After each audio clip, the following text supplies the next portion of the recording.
What's up, guys? It's DeAnna Lorraine, and you are on Make Love Great Again. It is Monday, July 16th. Woo! Welcome to the show. Let me just make sure everybody is good to go. We've got Periscope and YouTube Live. Hold on just a sec while I do this. Ooh, it's a hot morning over here in California. It's barely 9 a.m. and it's so freaking hot already. And I'm melting already. Those are always the worst kind of mornings when you're melting already and it's not even mid-morning yet.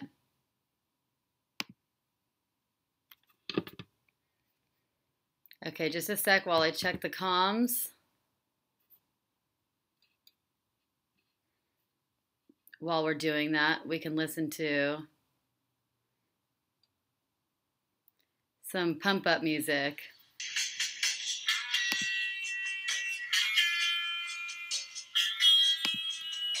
I was just listening to one of Trump's previous speeches from his very final rally.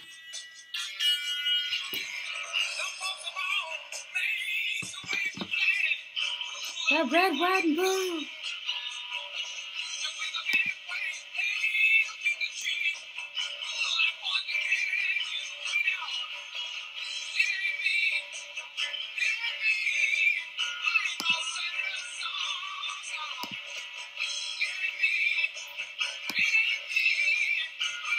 Who do we've got in the house?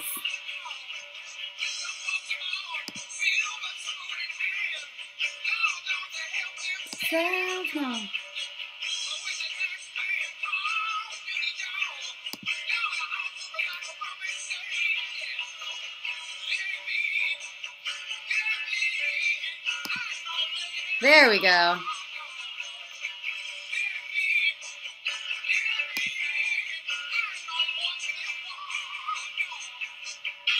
As soon as I get verification from the networks, then we'll move on. I'm still having a hard time connecting for some reason.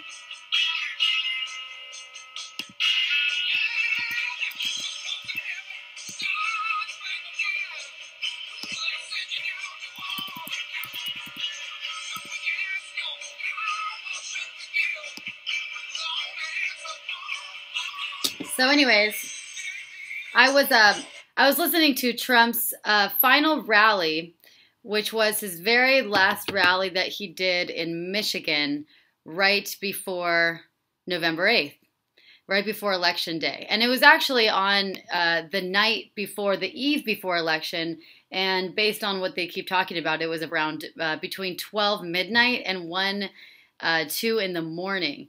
And then, of course, the very next day, well, really the same day, was his election night, election day. So I just found it really fascinating that that he had so much energy, right? Like that energy of Trump.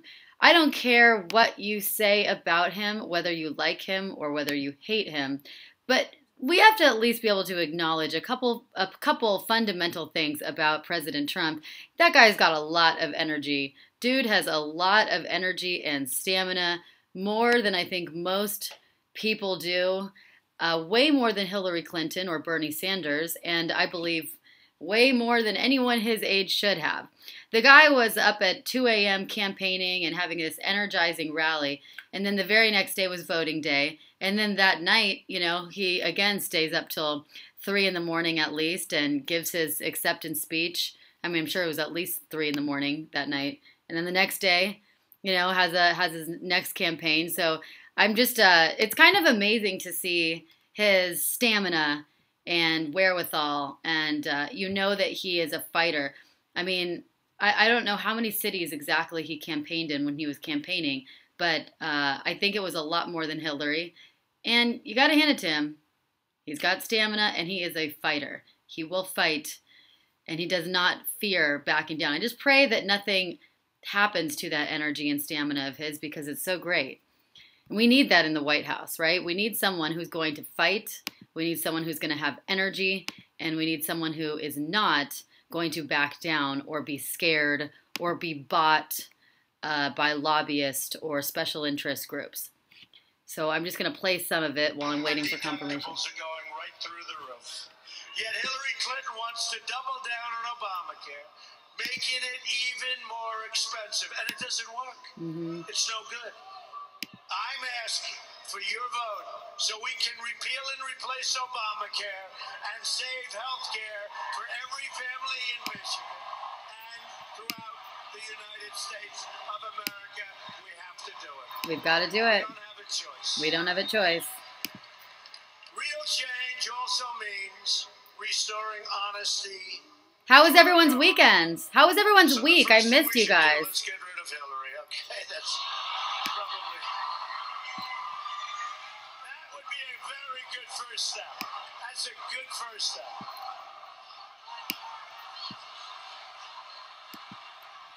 Lock her up.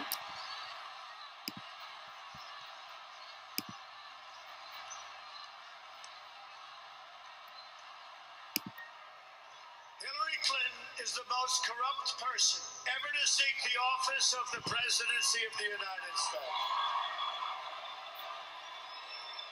She is being protected by a totally rigged system that I've been talking about for a long time. Yes. It's a rigged system. Now it's up to the American people to deliver justice at the ballot box. And I don't have to say, do it tomorrow, do it in a week. You're going to do it today. You're going to sleep for a couple of hours. Right? Go to sleep. Hey guys, we've got Jeff in the house, Wesley. You go to sleep for a couple of hours. You wake up, you cast you. But then you can go back to sleep or go to work. You people don't go to sleep. You'll go back to work. I know my people. You'll get up after about 2 hours. You'll vote and you'll go to work.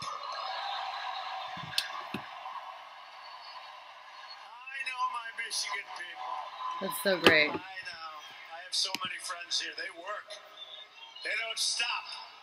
We are finally going to close the history books on the Clintons and their lies and schemes and corruption. Wow, and they did that. We will open a bright new chapter focused on you, the American people.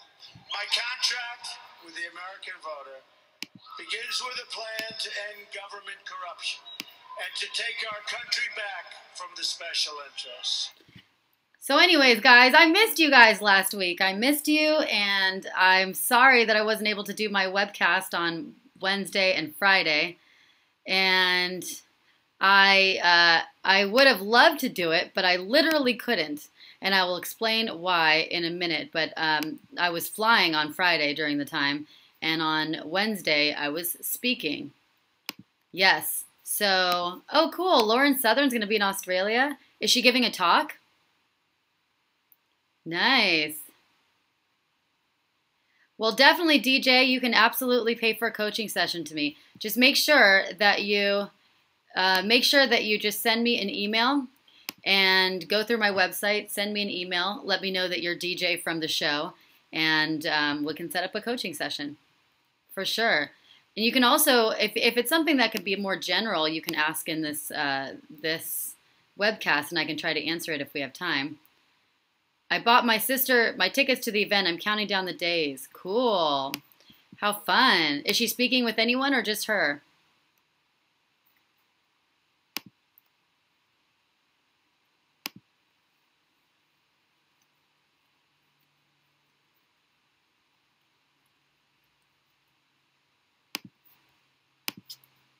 So what I was doing is, won't stop her from trying apparently. She's way too old for that now. Actually, I did hear rumors that she would try again in 2020 to run. She said that she might actually run again in 2020. I don't know how that would be possible. I think that would be a mortifying, humiliating mistake. Come on, you can't run. You can't stump the Trump.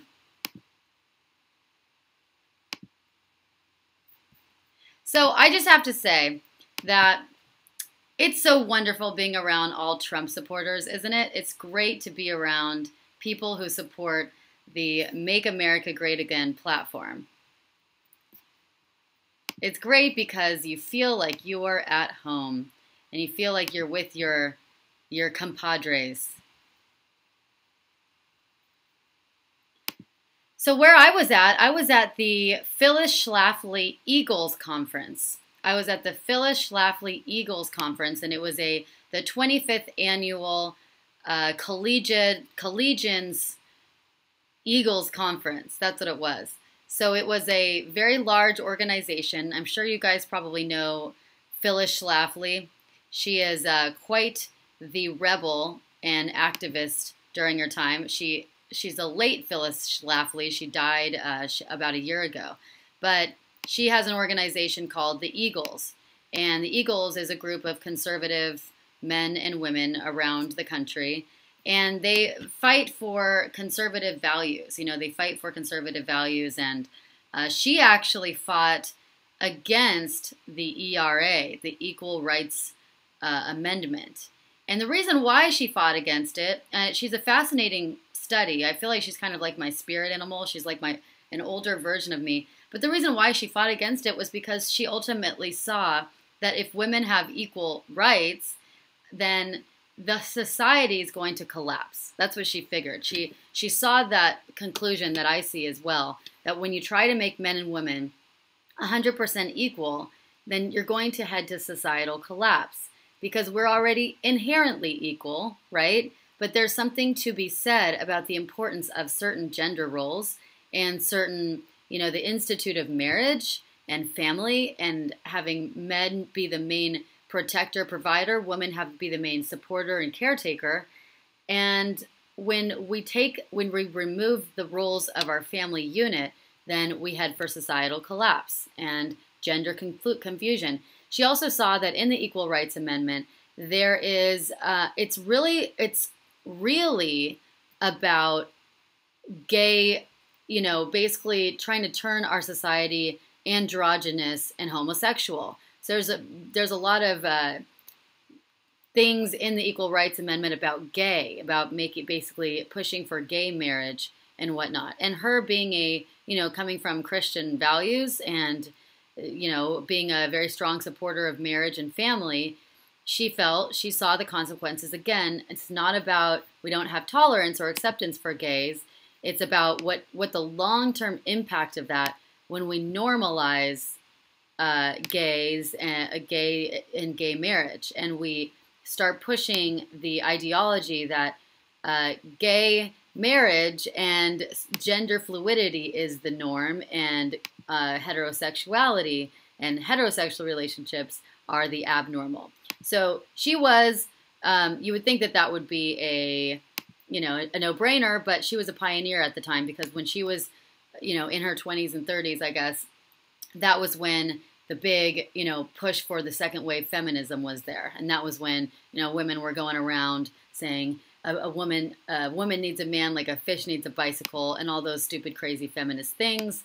The feminists started getting very radical, and so did the gay rights movement in the 60s. So she saw that, and she was trying to curtail that, right? And she fought against it. So this is her organization, the Phyllis Schlafly Eagles, and they saw my work. I was on their radio show about a month ago or a couple of weeks ago.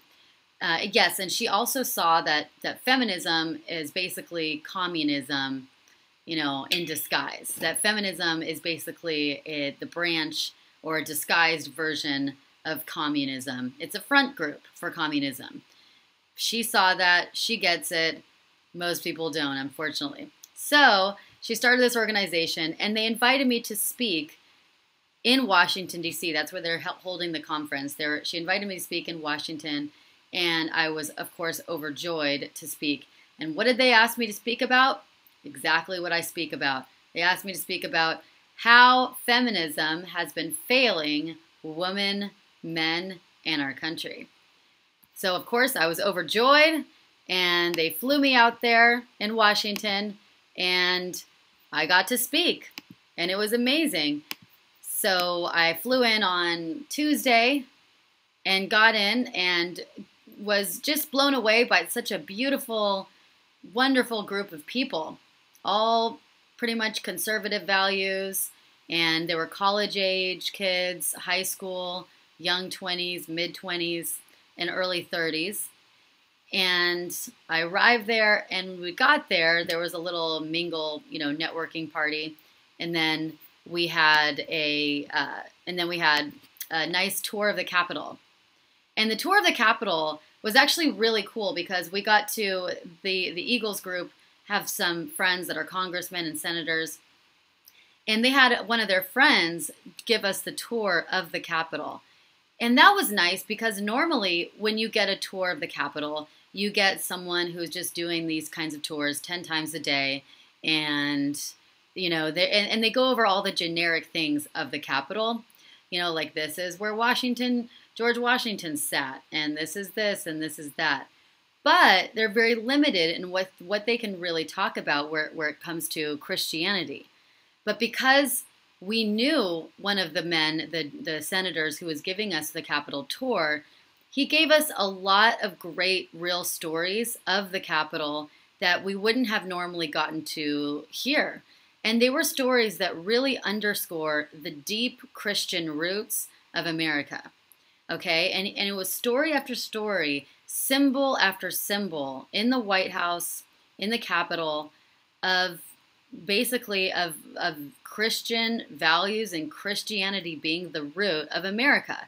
And it reaffirmed, and he kept reaffirming that God, no matter what your belief is, but God chose America. God chose and sent Christopher Columbus on a mission to go to America. And yes, some things happened when they had to battle it out with the Native Americans. However, what they said, the story is that there were some pretty savage things going on in the Native American tribes when Christopher Columbus arrived, okay? And so they weren't necessarily trying to have this complete bloodbath and savagely rip Native Americans from their land. But they were really trying to Christopher Columbus felt like he was on a mission to, claim this new land that God sent him to and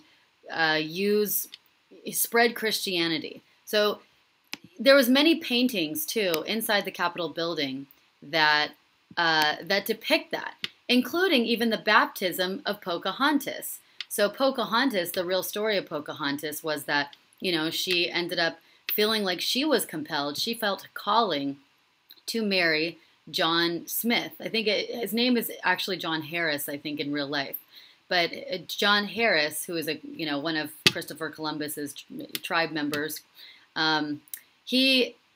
soldiers rather, she felt compelled to marry him. So she converted to Christianity and married, this white Christian guy, John. And her family were worried and disappointed and everything. But there's this beautiful painting called The Baptism of Pocahontas, and where she's getting baptized and converting to Christianity. And I thought was really interesting. And in so many of these huge paintings inside the rotunda in the Capitol building, it's them praying. They're in prayer groups, or they're in Bible studies, or there's a cross there. And he was just telling the stories about how, God really sent Christopher Columbus on this mission, and he knew, he was warning them that this was going to be not easy, and there were going to be some battles, there was going to be some bloodshed. But God also said that sometimes you have to fight. It's not always going to be peaceful, but you have to fight for your beliefs. And this land, when you claim this land of America, it's going to be divine. It's going to be a land that I'm going to bless. And it's going to be beautiful, and there's going to be many, many blessings there. And it was very nice and very reassuring and confirming, because I also believe that, and I know that so many other people believe that, God does bless this land of America, and this was a divinely claimed and created land. So what do you guys think? Yeah, I thought it was really cool, all the mentions.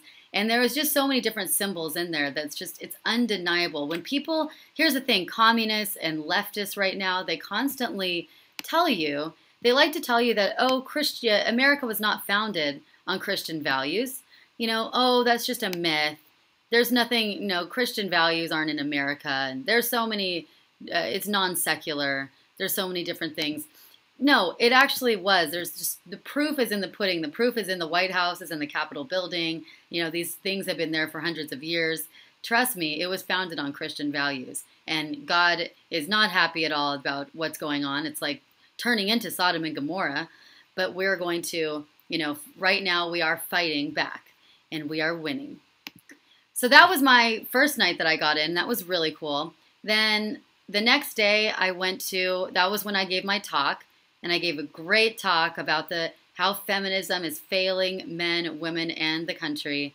And it was funny because I got some, even though this whole group are supposed to be against feminism, some of the younger people that were listening to my speech, they were kind of quiet. And some people did not like my speech, be honest with you. And it's crazy because sometimes even conservatives don't like to be told that feminism is bad because of all the brainwashing. So I had, it was a great speech. Unfortunately, I had to cut it down to 20, 30 minutes, and it was hard for me to do. But I had some people come after me and say, oh my gosh, I loved your talk. It was so great. And then I had some people come up after me and say that they didn't like it, and they felt like men and boys aren't in crisis. That's a lie. You know, the 77 cents on the dollar pay gap myth, that's true, because I said that that's a lie. And they said, no, that's true. It's true. Women do get paid less than men. And so I had to explain the rationale behind it and everything once again. So it just goes to show you that there's still a lot of work to be done. There's so much brainwashing, and it goes really, really deep with women still not believing. They're in disbelief, a lot of them, that men and boys are in crisis and that women are actually doing much better as far as school and grades and work goes, and we really need to, make the laws more equitable for men. But on the whole, overall, most people, almost all of them, really did love the speech, and they loved what I had to say, and they were very open and receptive to it. And it gave me a lot of hope that we can turn this around. There's a lot of women and there's a lot of girls that are just craving for something to change. They feel this gender divide between men and women. They feel it. They know it's there. They hate this hookup culture. They hate the culture of man bashing and misandry. And they want to make changes. They just don't have any guidance, and they don't have any role models for which to look up to. So, I believe that I and other women like me can band together and really give these girls and these young women role models for which to be like. And you don't have to be a crazy feminazi in order to be a woman and to be a great girl and have what you want in life. In fact, you can be more happy not being a feminazi in life. And that's what I was trying to convey, So I would say, overall, it was amazing, and it gave me so much hope in the new generation. They are, they're ready. They're ready. They are excited, and there are change for the future. We got to get into that younger generation. We got to get in there before they're too indoctrinated. I didn't even have time for the Q&A because I took up my whole 30 minutes, unfortunately. I took up my whole 30 minutes. So I didn't have time for the Q&A, but I did answer tons of questions throughout the rest of the seminar because I was there from Tuesday to Friday. So people came and individually asked me a bunch of questions. Hey, Rusty Millo. So Rusty Millo, if you're super liberal, but you're so in love with me, what makes you liberal? Let me ask you that question. That's a great question to have a debate with. What about being liberal do you love?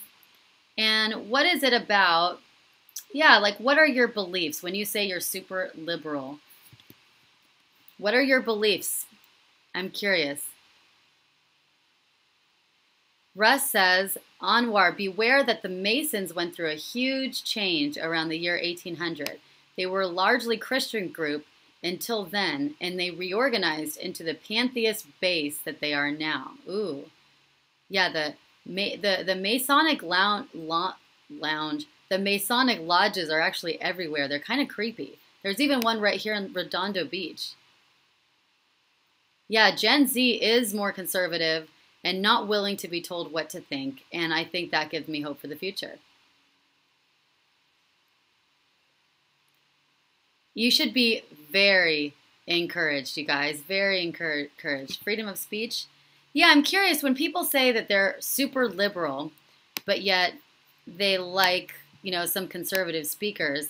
I always wonder what is it about being liberal that they subscribe to? Because when I really get down to it, if they like free speech, well, then you can't be a liberal if you like free speech, because free speech, liberalism is absolutely against free speech. If you have a heart and you want to be loving towards people, then that's definitely not liberalism. So there goes that. If you like to help people, that's not liberalism. If you have common sense and you like to think for yourself, that's not liberalism. I can't think. If you're not racist, that's not liberalism either. That's conservative. Conservatives are not racist. Liberals are racist. Liberals look at people and judge them by the color of their skin and whatever group they belong to, whereas conservatives judge people by the content of their character, which is Martin Luther King Jr.'s original dream. So I'm hard-pressed to wonder, what is it about liberalism, quote-unquote, that people subscribe to? What values are there that they cling to? Because I can't think of a single one that is good. Really, they're all about the group of hate. I'm confusing socialism and communism with liberalism. Right, but it's not. Socialism and communism is liberalism now. You're for free speech, but you think people are more important than profit. So, but that's also what conservatives believe. They believe, though, in the individual dream. They believe that you can pull yourself up from your bootstraps and you can create your own dream and not have the government hand you everything and not have the government interfere with your life. Because when we take out competition and we take out capitalism, then we remove creativity and we remove people's dreams. Stronger and more intrusive government. Yes, most liberals, apparently, they really like intrusive governments. They want their government to be all in their business, big government in their lives, which is crazy to me. Russ says, lots of old school liberals now draw a distinction between classical liberals and the new left. The new left is repressive and hateful. Yes, classical liberals are free speech advocates. Yeah, but a lot of guys are not making that distinction, though, and they really need to make the distinction because there's a huge difference between classical liberals and the new left, the new repressive, radical, hateful left. And if you are not seeing that these days, then you got to be a fool. Right and liberalism is about reducing the government influencing in everybody's life. Liberalism is about big government. Leftists believe the government is supposed to take care of all our needs, right? They think government will solve all of our problems, right? Walking around in a pussy hat is going to solve all of our problems. So, why are so many conservatives racist like the KKK? Okay, the KKK is not conservatives. That's a completely different movement. Please do some research, watch some videos, meet some conservatives, meet some real conservatives or Republicans. They are not racist and they are not the KKK. The KKK is something completely different, completely. But DeAnna, they also want the government to stay out of the womb. Yes. Yes, I know. You guys, we are in a culture war right now. Not only culture war, but a physical war and a spiritual war. And it's on. So, anyways, Wednesday night, what did we do? Oh, Wednesday. It's a completely. Hold on.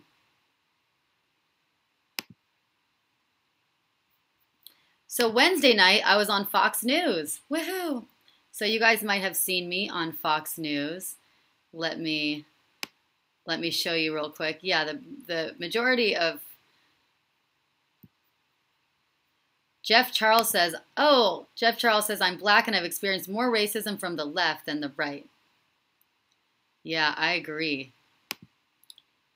I'm also so tired of them dividing everybody into groups. Like, you're black, which means you're oppressed. You're gay, which should mean that you're oppressed. You're this, which should mean that you don't have privilege or you do have privilege. Why divide people into groups?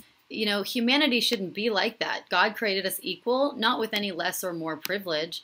I just don't believe in privilege, because somebody could be dirt poor, you know, with nothing, living on, you know, a farm or living in their car. They have no job, but they happen to be white. Their skin color happens to be white. And what about a very well-to-do, wealthy black man? So you're saying that the white is still somehow more privileged than the black just because of the color of their skin? I'm sorry, but it doesn't get more racist and divisive than that, and untrue. Right?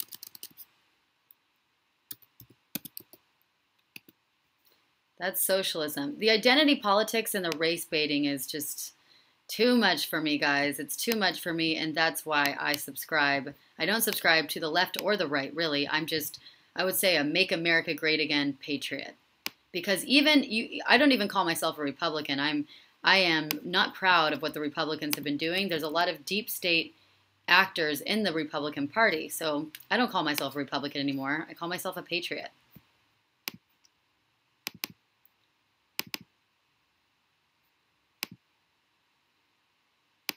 Oops. So I was on Fox News too. Woohoo! That was fun. I got to go on Fox News on Wednesday night while I was in Washington. And guess what? They were debating. I got to go on with this guy who was a liberal, and we were talking about Trump's big NATO conference and his NATO strategy. And the funny thing is, I didn't even really rehearse much. I didn't think we were talking about that. But at the last minute, they said, you're going to be talking about NATO. I said, okay, I guess it's all or nothing. I got to just join in and see what happens. So I ended up kind of dominating the conversation, and it was great. And it was so funny because the anchor said, they were reading my introduction, and they said, and here comes DeAnna Lorraine, conservative commentator and author of Make Love Great Again. And they literally started laughing while they were reading that. And before they even went on to talk about NATO, this is Britt McHenry, by the way. She was in the green room with me.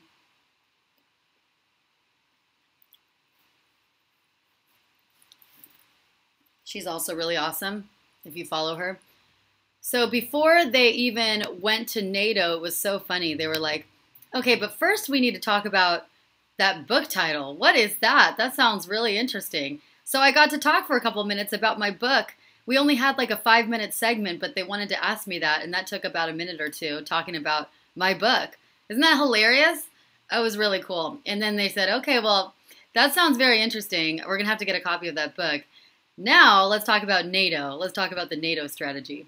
So I thought that was pretty cool. Hey, the book gets people talking. So Wednesday night I was on Fox News, and I was kind of bummed because I had to choose between Fox News or a party with some senators and congressmen, and I couldn't. I had to go to one or the other, so I ended up doing Fox News, which was a good decision, anyways.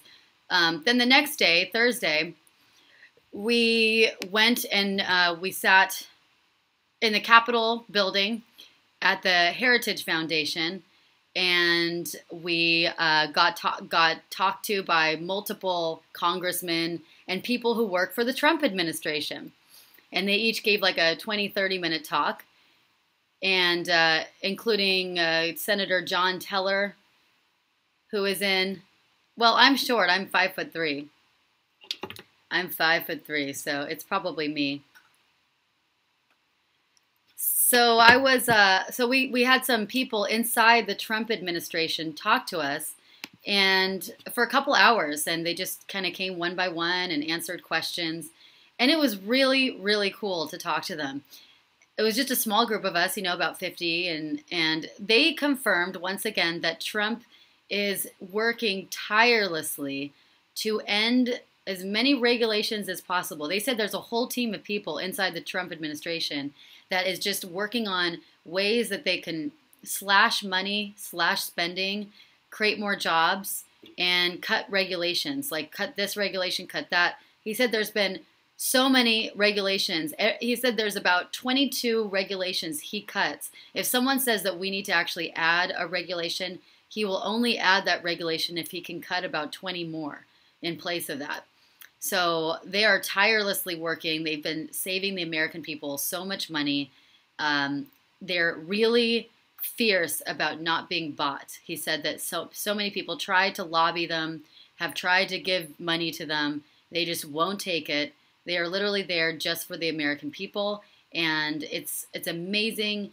He said how much that he works. He said that Mr. Trump doesn't get any sleep. He's always working. He gets a couple of hours of sleep a night, and all he does is just, fight off these slings and arrows, and really works day and night to see what new things he can save the American people, what more money he can save them, and where he can create new jobs, where he can create more jobs, and how he can boost the economy.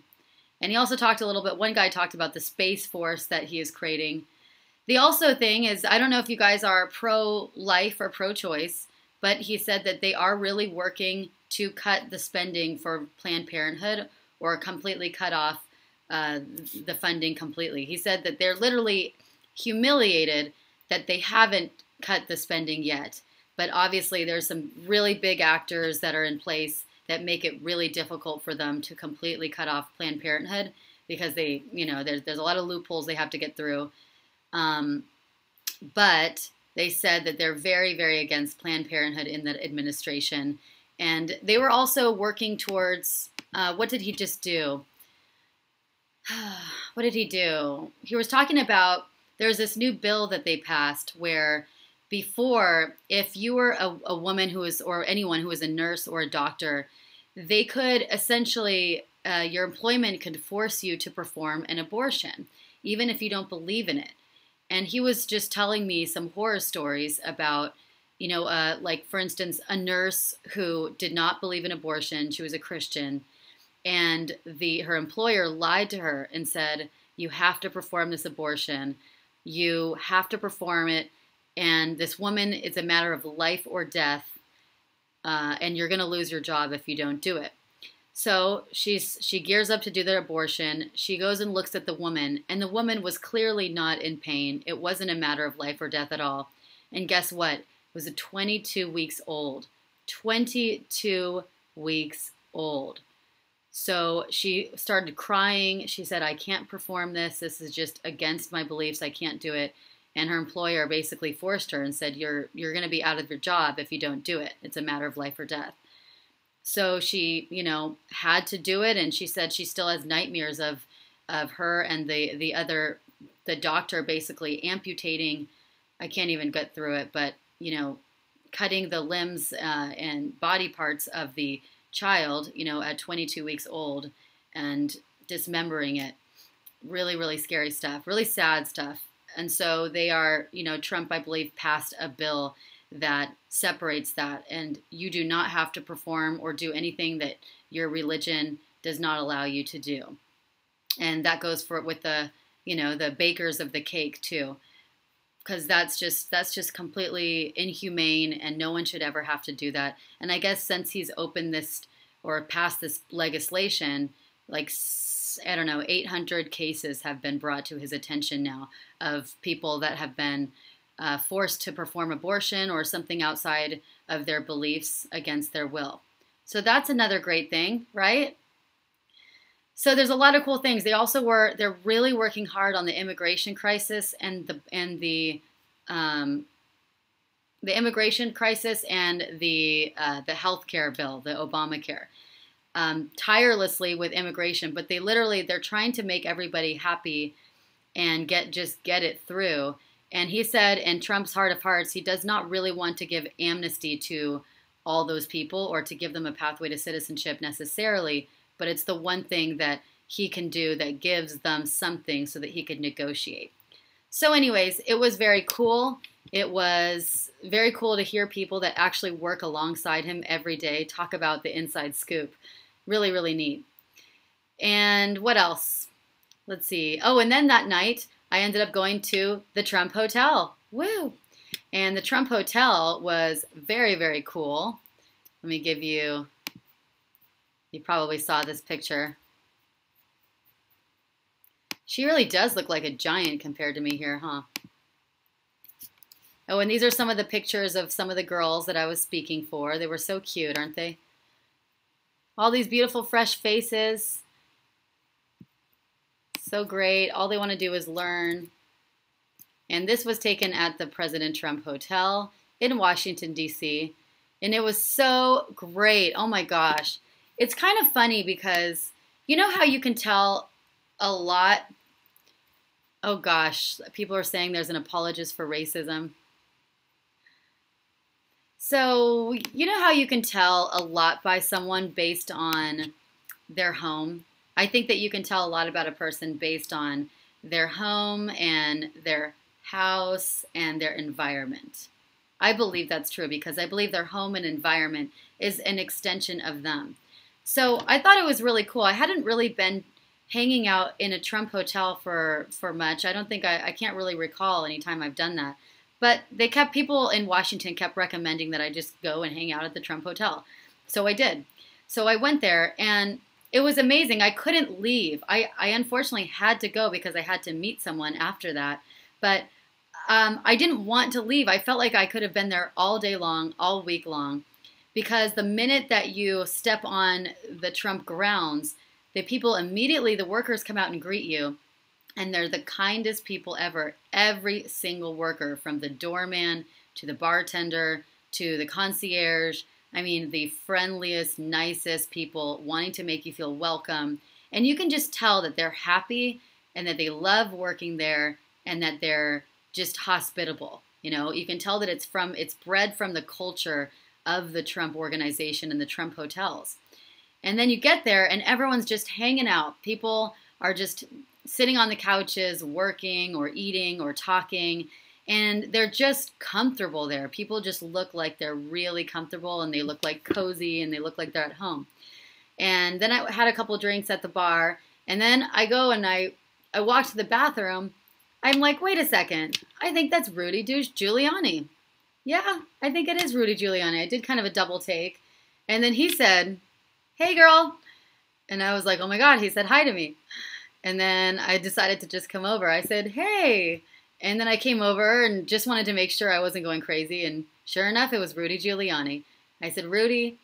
And he said, hi, what's your name? I said, I'm DeAnna. And he said, great, are you staying at the hotel? I said, no, I wish I was, but I'm not. And I said, I just wanted to thank you very much for your work. What have you done, what you've done, and the work that you're tirelessly doing. And I thank you a lot for your service. So thank you for joining the team. He said, you're welcome. You're very welcome. Talked for a few minutes.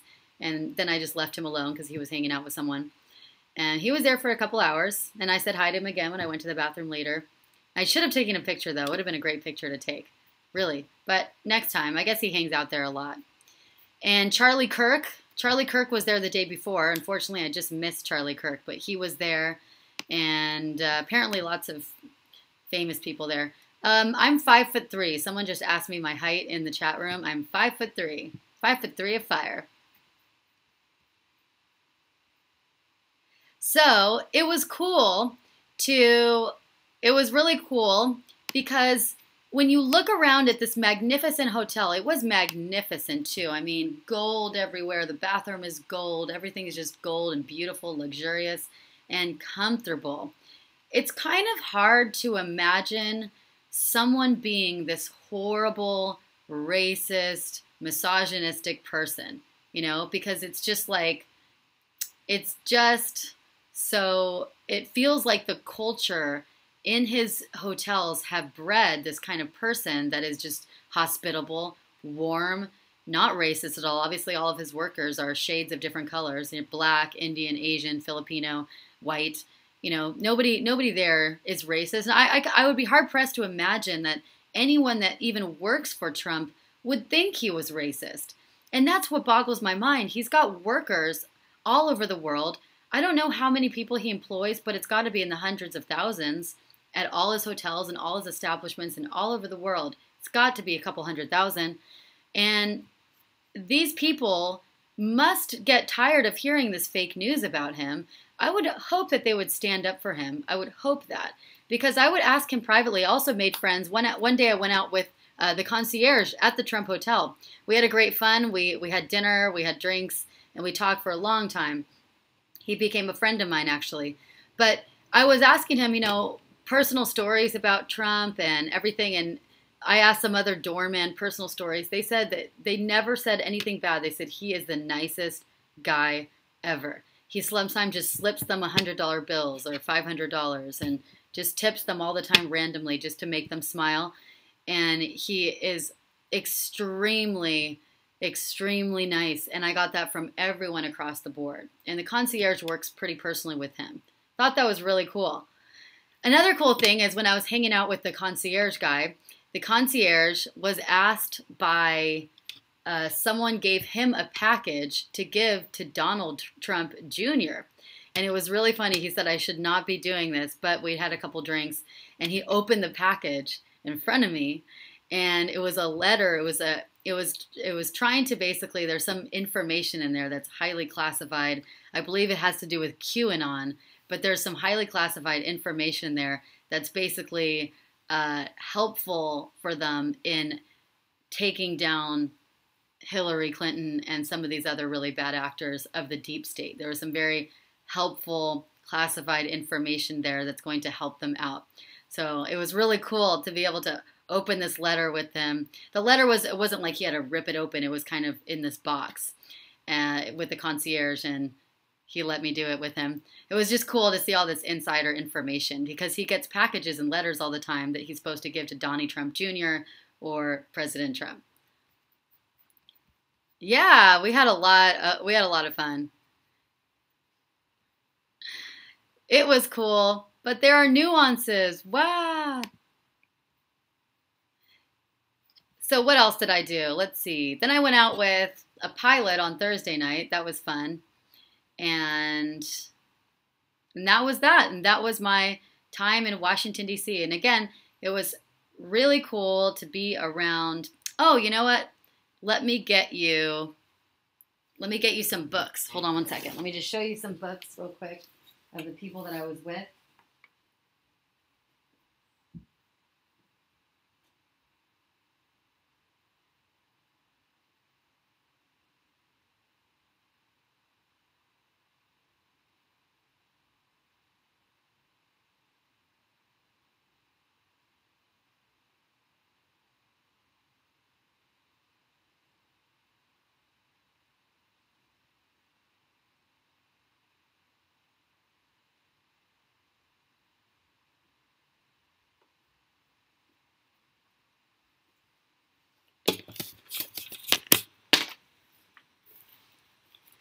So what do you think?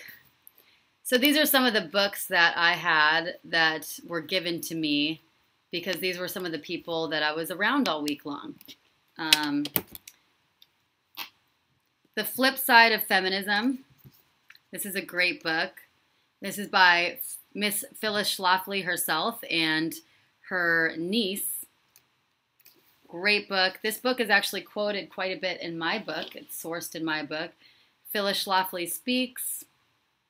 This is another great book. This is a great book. Can't trump this. This is Ed Martin is the guy that I was around all week. He's the president actually of the Phyllis Schlafly Eagles organization. So we spent a lot of time together, and this is one of the books he wrote. It's top Trump wins and epic speeches in this book, and he's got all his best speeches, all his best wins. Look, he's got like win number 29, win number 37, no amnesty for Obama's dreamers. Trump win number 36, creating more than 1 million jobs. That's a huge win. Trump win number 35, dropping the mother of all bombs. It's a great book. If you ever need someone, if you need a quick read or something just to give to someone who says, oh my gosh, Trump has done nothing so far for the country, or Trump is doing nothing, and you want to battle the fake news and people who are naysayers, this is a great book to pull from because it's got lots of great facts in it. Fun. And then How the Republican Party Became Pro-Life. This was another book I bought. and again by Phyllis Schlafly, and it talks about her fight to make this a country of life and make the Republican Party about pro-life and all of her platforms. So I had a great time in Washington, and it was so much fun being around people. And we also had a lot of great speakers, a lot of other great speakers who all were just talking about the fight that they're in and how this really is, we're on that path right now where this really is the fight of our lives, and they feel it. There were people that said that we've been in the Congress for 25, 30, 40 years, and they've never seen anything like this before. The Clinton machine is worse than we even know about. And they really know these people intimately. And they just, kept reaffirming that these are our values that are at stake here. This is our culture. This is our country at stake. And if we elected a corrupt, bought-for politician again in office in 2020 or in 2016, we would be done. We'd be toast. America would be for sale, basically. And America as we know it would be gone. That was Obama's vision, to fundamentally transform America, right? And it would be gone. And we don't want that. So if we want to actually have freedom and have our country be for the people, by the people, and for the people, instead of for enriching the government, then we need to keep someone in office like Trump, who is an outside of the establishment and who is not bought and paid for. Okay? And it was great to hear all these people just finally feel optimism again in the country. It's really amazing to be around that. And I want to do as much as possible for this organization.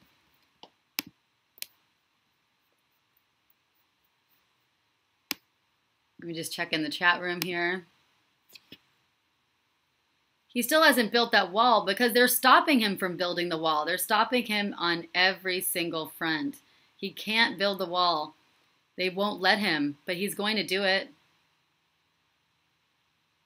DeAnna, here's an idea for you. Why don't you see if you can get support to find your own network full of female conservatives? Because it would be very hard to attack you.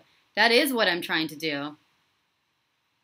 That is what I'm trying to do right now. I'm just struggling to find a lot of female conservatives, but I know that they're out there. But it is what I'm doing. I might actually end up opening my own Eagles chapter here in California. And that would be able to then draw more attention because it's already backed by an organization. You need to get financial support and start a network of female conservatives because they will really get the word out. They have to pay attention to you. Yes. Yeah, you're right. That's a great idea.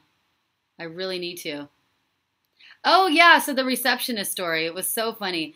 So I thought that, when they rented out, a conference room and a conference center. And I thought that everyone working at the conference center was for the Phyllis Schlafly Eagles organization. And I think that we just didn't really pay much attention to the receptionist or whatnot. But after I gave my speech in the reception room, and then I went out to the main office area and I was charging my phone and I asked the receptionist a couple questions and she was very rude to me. Very rude to me. I'm like, okay, why are you so rude? But I just kind of ignored it. Then I noticed that she had a lot of tattoos, tons of tattoos, a whole sleeve. And I thought that was a little odd because, I don't know, most feminists have a ton of tattoos. And I was thinking, I wonder if she seems more like a feminist than she's part of our group. Because she just didn't seem like she was in our vibe of our group, right?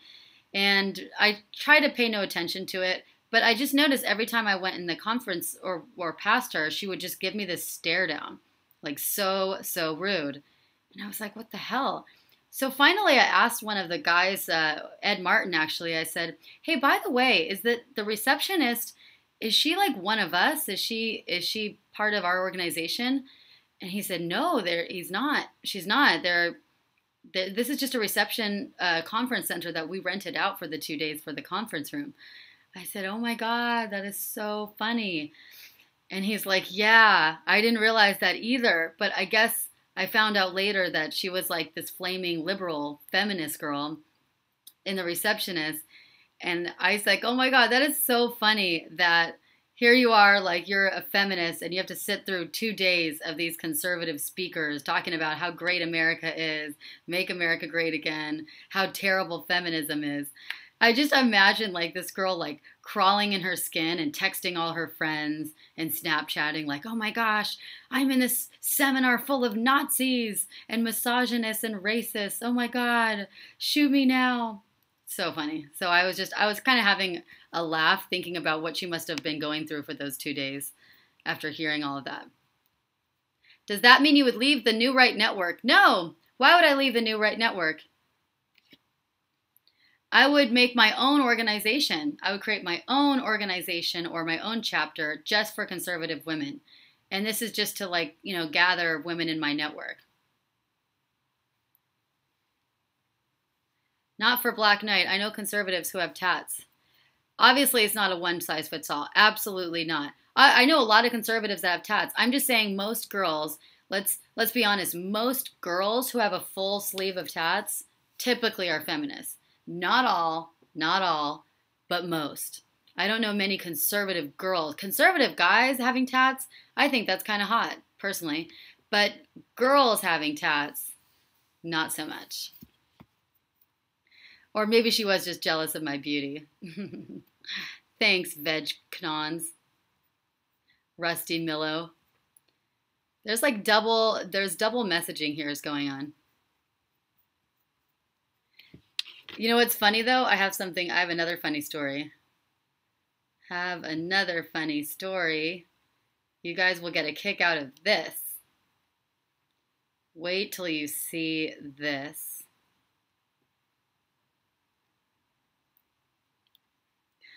Okay. Let me see if I can find it.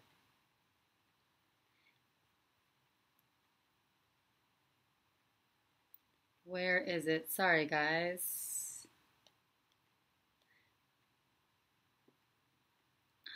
This is so funny. Okay. So I'm on an online dating site. And I was actually looking on the online dating site for my client. So I wasn't even really there for myself. But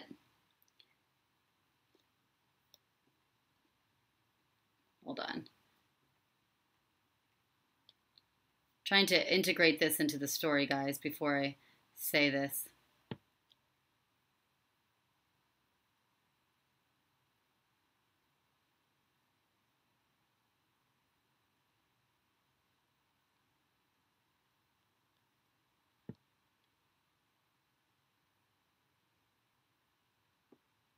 Why are the majority of right-wingers white? Oh my God, that's so not true. There's so many. First of all, they're not right-wingers. There are so many black Mexicans. The media likes to paint it out. You buy too much of the media's garbage, I think. I'm sorry.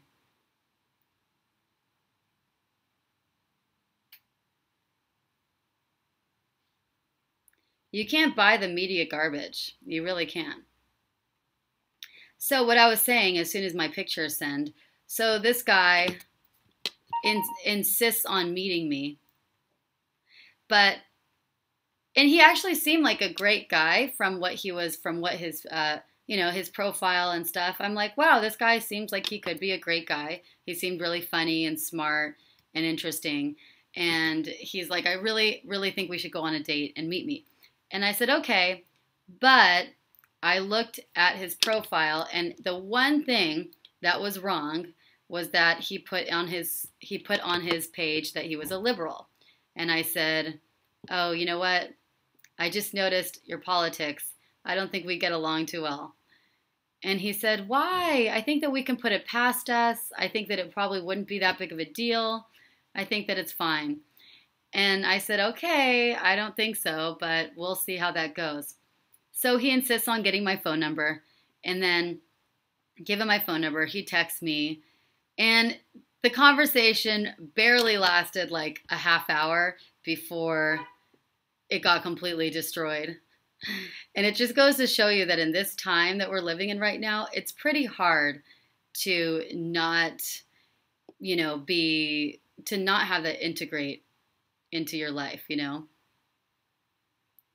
It was you, Rusty Millo? That's funny.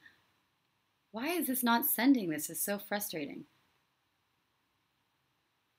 Well, this story would be a lot more fun if I can actually send you the text messages. But of course, technology never seems to operate for me.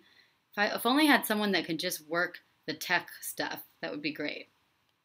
Whenever my phone decides to cooperate, I will show you guys. But it was a funny text message exchange. Guys will say anything to get into a girl's pants. Yes. But guess where I'm going tomorrow, guys? I have someone else. No, he did not call me a Nazi, but he called me the usual, you know, the usual things. And he called Trump the usual things. So, tomorrow I am going to London. Yes, I'm going to London. And guess what I'm doing in London? So I will not be able to have our session on Friday because I will be at a conference in London. However, I will be doing it on Wednesday.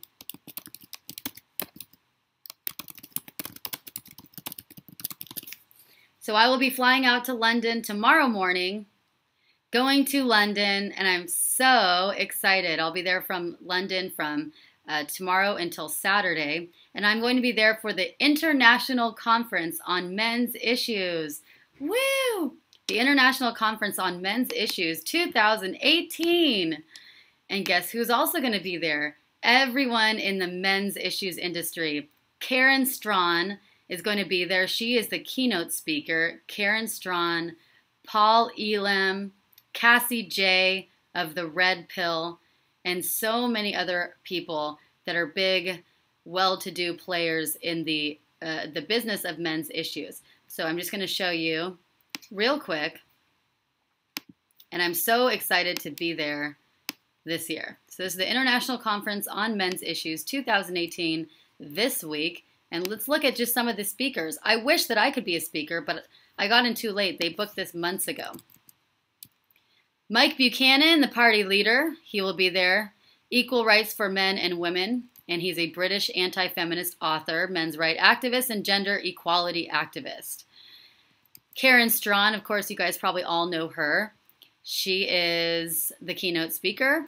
We've also got Professor Eric Anderson, a non-feminist approach to masculinities, William Collins, Darren Doige, Paul Elam, a voice for men. Most people know who he is, the men's movement. Janice Fiamengo, Reverend Jules Gomes, Patrick Graham, Elizabeth Hobson, Director of Communication for Justice for Boys and Men, and so many others. Isn't that great? I'm so excited about this conference. And look at this. They put my name here too. A number of individuals who are well known to people in the men's rights movement, some of them particularly in the UK, will be attending the conference but not giving presentations. They include blah, blah, blah, Cassie J, and there's me. There's me. Isn't that cool? And they even did a blog post about me too. So it gets more exciting. DeAnna Lorraine, America's #1 relationship and dating coach, is coming to the conference. Yay! How fun is that? There's me. So I couldn't be more excited to go to this conference. I'm sure I'm going to learn a lot, and I will bring back everything I've learned from the conference, of course, to my work here. Cool.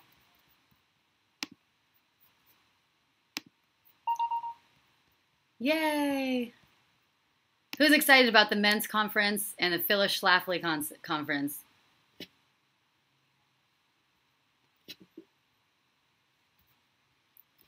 And we're going to wrap up in just a minute.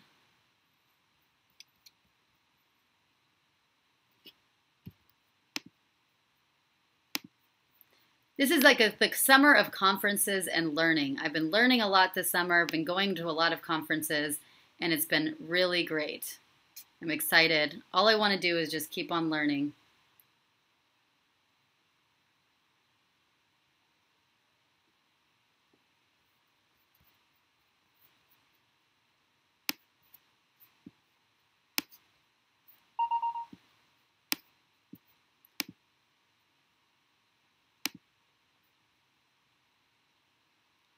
DeAnna, are you familiar with the Mankind Project? No, I'm not. What is that? I'll check it out, though. I don't think I have. I think the Mankind Project, though, is a little corrupted. Is it like MGTOW? I'm in London, so I'm going to be there and propose to you. Cool. So I'm going to be, yeah, I will be in London, actually. Is there a way to email me, as I'm now able to get a few interviews with the high-profile people? Yeah, that'd be great. Please email me, you guys, if you have any helpful leads or tips, or you want me interviewed. DeAnna@DeAnnaLorraine.com. Let me put that out there. Just go to my website, you guys, DeAnnaLorraine.com. Go to my website, and there's a contact form on my website. So just make sure you say, hey, it's me. I watch the show. I watch your show.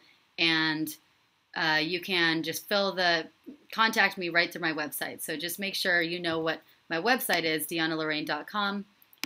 And make sure you subscribe to my personal channel too. My personal channel is DeAnna Lorraine 7.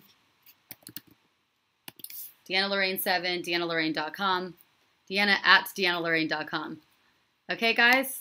Yeah, that would be great. If you can get me interviews with anybody while I'm in London, we might as well make the most of my time there. I might try to get on to like a Fox News over there. Thank you, Shooter from Down Under. That's cool. Success in London. Yay.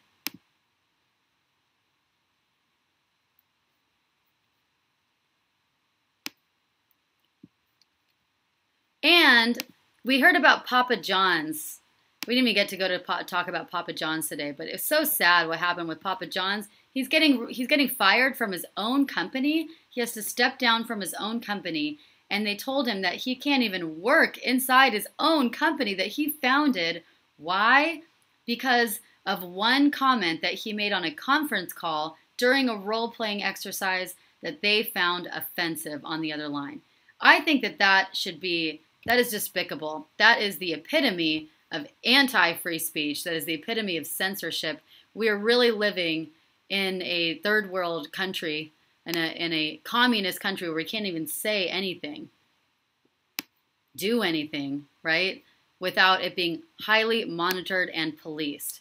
This is so Orwellian. And Papa John's is a huge patriot too. He's a very patriotic man, great American. He really supports the military. He supports standing for the national anthem.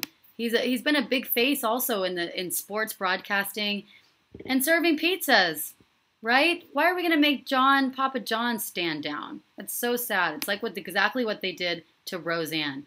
It's just because he's a conservative, that's why they're doing this. And that's the biggest hate and bigotry that there is. So sad.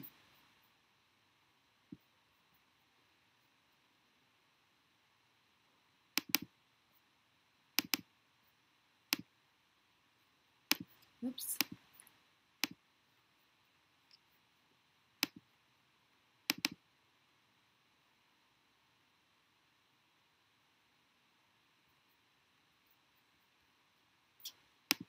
Okay.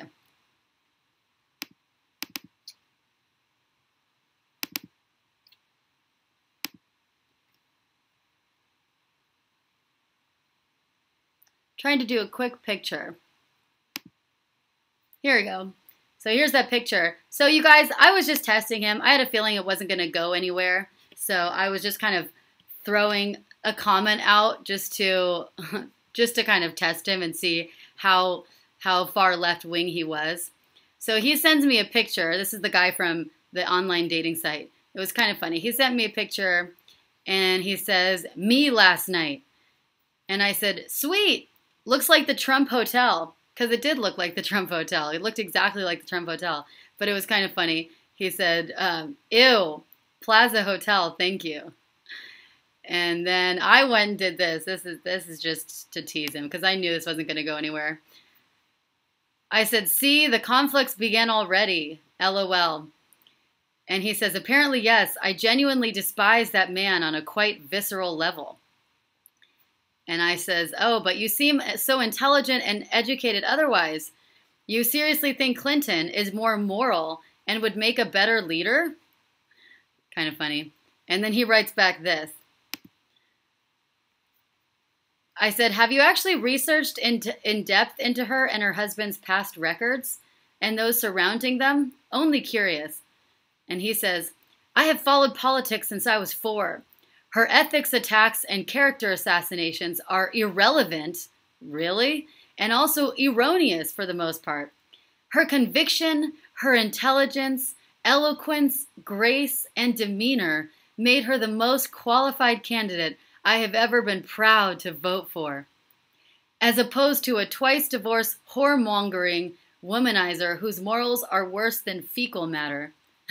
This is so funny how quickly this all collapsed in a matter of a couple minutes. Oh, gosh. Okay, good. There's the next one. I says, I guess you don't mind her pedophile involvement then. Oh, well, as long as she speaks with conviction and grace, then it doesn't matter what she does behind closed doors, right?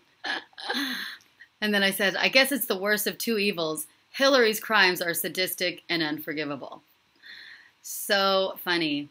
So I think this is hilarious. This just shows their mindset in a nutshell, that like they would rather have someone who just speaks with eloquence and grace and speaks from the teleprompter and just, you know, speaks very presidential. That to them is what a good president is. And then whatever they do behind closed doors, you know, if it's murdering people, if it's pedophilia, if it's drugs, whatever, you know, shipping off uranium-1, whatever, that's okay, as long as they speak with eloquence and grace. And that right there is why she lost. And that right there is wrong with our country. They will take political correctness, quote unquote, over actual convictions, over actual beliefs and results and actions that help America and not hurt America. So I found that hilarious. And I know, I probably shouldn't have tested him, but I needed to. I mean, this is a guy that I was potentially going to go on a date with. It's wonderful that you're sad about CEO of Papa John's, but why aren't you flipping mad enough to do anything about it? Well, what should we do? Should we create a riot? Should we create a protest? What should we do about it? What should we do? She didn't know Jarrett was black. Yeah, she didn't. Making love great again and the world great. Yes. See DeAnna troll dating sites. Hey, maybe I should do that. Maybe that could be a good segment. Once a week, maybe I troll dating sites, troll leftists, and then get them to talk to me and text me, and we have these little exchanges, and then I blast them and show them on the internet, show them in our videos, and tweet them out. I'm going to do that. I like it. I think that's fun. Tell me, do you like it? Do you not like it? Could it be an added weekly segment to the show? I trade all my liberal values just to be with you. Oh, Rusty, I think that we have more in common than you probably think. I think you actually share, if you are a classical liberal, then we actually share much more of the same values. Because I don't think that you really believe in the hate and the divisiveness and the racism and the censorship of free speech that the lefties believe now, do you? I mean, you'd have to be pretty insane to do that to yourself, to really be that hateful. And I don't see you as a hateful guy. I don't know you, but I don't see you. DeAnna, you're not supposed to show your hand. You should have just done it. You know some of these people are watching right now. Well, I'm going to do it.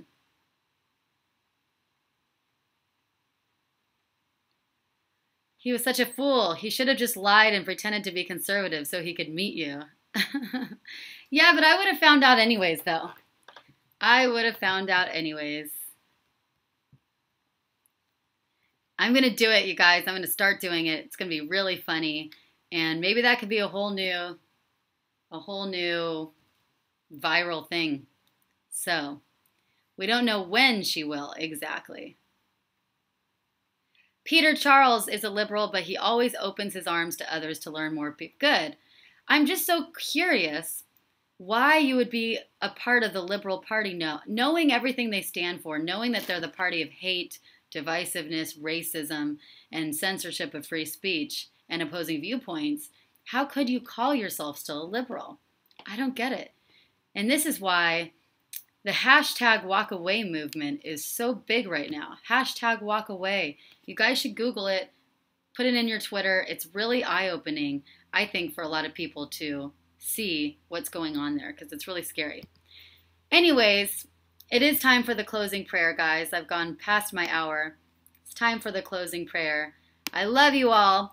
Oh, and let me just tell you, God, I have so much to talk to you about. On Wednesday, I have a very special guest with me that I'm going to be interviewing on Wednesday.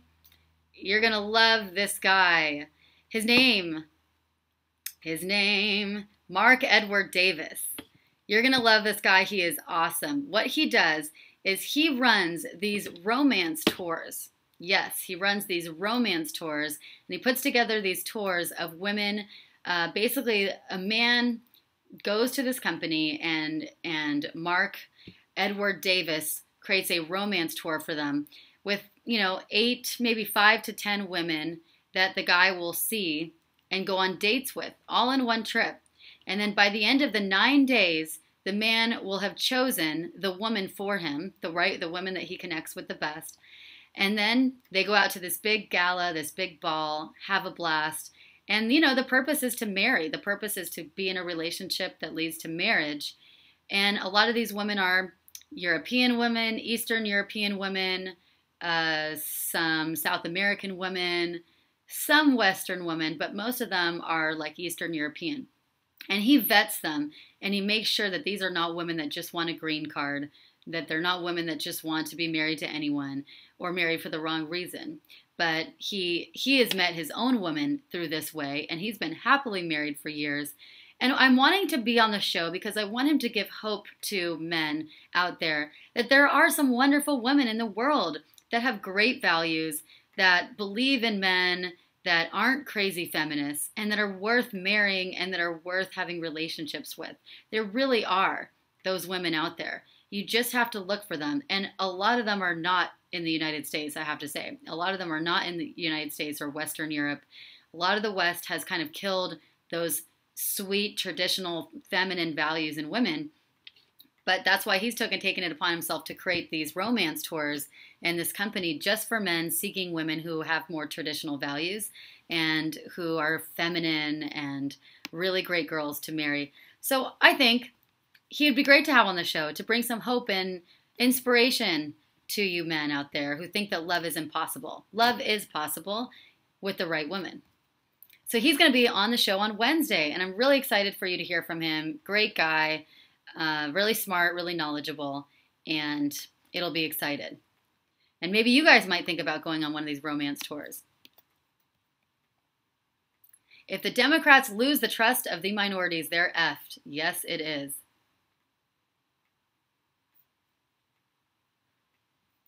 Feminist theory is primarily the work of lesbian queer women, not straight women. Absolutely. Okay, guys.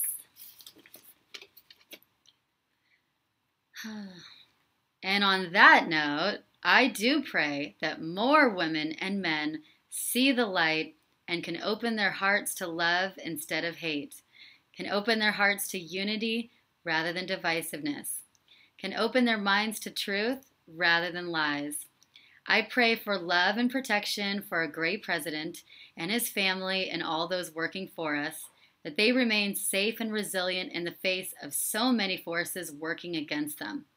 I pray for all of you and the truth warriors of the world who are courageously speaking the truth and boldly working to bring those who are in the darkness over to the light. The Lord says, put on the full armor of God, so that you will be able to stand firm against the schemes of the devil.